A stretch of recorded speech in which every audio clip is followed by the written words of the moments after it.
Alright. Live from Ellis Avenue. You got the kid in the building, STAX, aka Mr. Blockware, hanging out with my man. Speak your piece. That's right. Album number 10. Short dogs in the house. It's getting close to the end, y'all. But we're gonna kick it like this on the last album.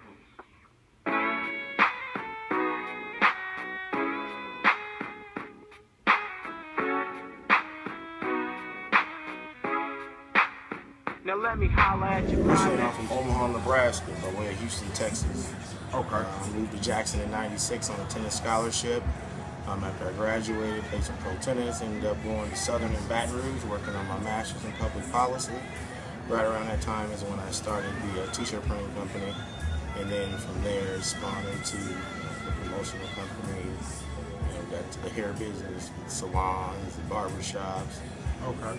Now we're in the food game. Okay. Cable network, we on the way. We know what time it is. Cut the check.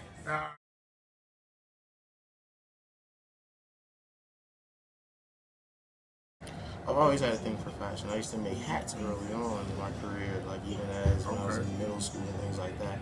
And they were like customized hats, snapback sort of style.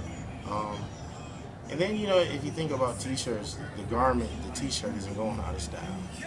Okay. So, maybe a different cut, different fabric, but the actual garment isn't going out of style. So maybe what you're putting on them, or maybe your line doesn't have the same energy that it had initially with the t-shirts in the store.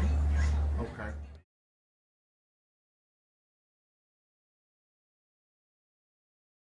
Well, that's where I started. Anybody that knows me or knows anything about my background know that that's where we started, in the alleys, in the corners, wherever there were people at, we were going. And it's a different day and age now, but I started out of my trunk. I would go to where the people were. It was a crap house, hot store, wherever, and we were putting the product out there. Okay.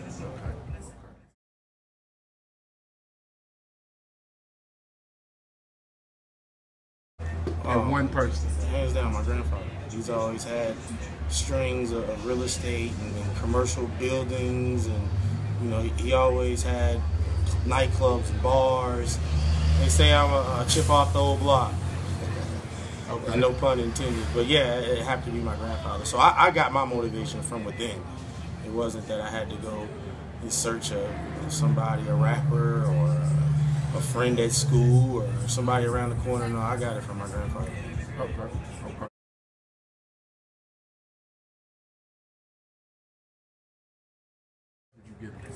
And the first thing you need to do, and the sooner you do this, the better off you're going to be, is figure out what you want to do in life. Because once you figure out that, all your energy, all your drive, and all your will can go toward that. You're not just spinning your wheels. And I'm going to tell you, man, college doesn't guarantee you a successful career and this and that, but it's going to give you the tools that you're going to need. Okay. So if you don't get it there, you're going to have to get the education somewhere. Right. So I'm not telling you where to pick and choose where to get it, but college not a bad place. Most of the people that age, they like girls and hanging out, and that's where all the girls are at, college. Okay. So, yeah, I mean, man, figure out what you want to do, and you definitely going to need some money. Don't let nobody tell you that you don't need no money. You're going to need some money, you're going to need some capital. And also, simultaneously, while you're figuring out what you want to do, you need to be finding out how you're going to finance it. You know, I meet people every day talking about they in the music business, or they as they say, quote unquote, I'm fucking with the music now. Well, they ain't told me how they going to pay for it. Right. It's a rich man game. You got to have some money. You got to have that bread. Yeah, man, if you don't have your uncle that's going to finance you, or you haven't saved up a bunch of money on your own, or you need to be figuring that out. Right. How you're going to come up with, how you're going to raise the funds. Okay.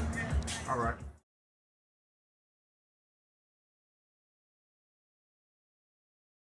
I mean, naturally, hip-hop has always been cutting edge and flashy. We would take something, and it wasn't necessarily what the garment was, but it's how they wore it. And that's just been hip-hop. Always new, always on the cutting edge, always revamping itself. So yeah, there's definitely a parallel between hip-hop and the fashion industry. You see a lot of people now venturing out, not just wanting to be an artist, they want to merchandise now. So it doesn't have to be t-shirts, you could be selling baskets or cosmetics or waist trainers or whatever. But hip-hop now wants to merchandise. So Find what you can sell to the masses and promote it through hip hop, because it doesn't matter whatever it is. Hip hop is so big right now. You can sell it through hip hop. It doesn't matter what it is. Like I said, it could be cosmetics and weight trainers, and people are doing workout DVDs, and not only clothes and food, and you name it. So.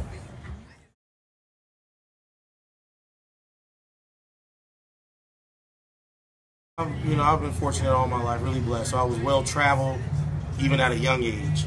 So coming into new markets with new people, I'm a hustler too, man. So they got to make room when I come around. Okay. You got to scoot over. Okay. So that's always been like that. So making the transition to down south, it wasn't hard. Houston, Texas. I was a big-time tennis player. John Wilkerson was my coach. He's world class. And from there, we came on down to Jackson. So.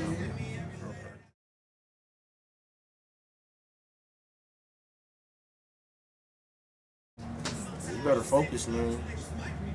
You better get you some money, too, because you're going to need it. Okay. You know what I'm saying? Keep your record clean, too, man. Don't let them felonize the population. It's going to hurt you in the long run. Get your education. If not, you're going to have to come work for it like me. And you don't want that. Right. Because I'm going to drive you. Without education, you ain't got no money. You in trouble. Get your money, man. Get yours.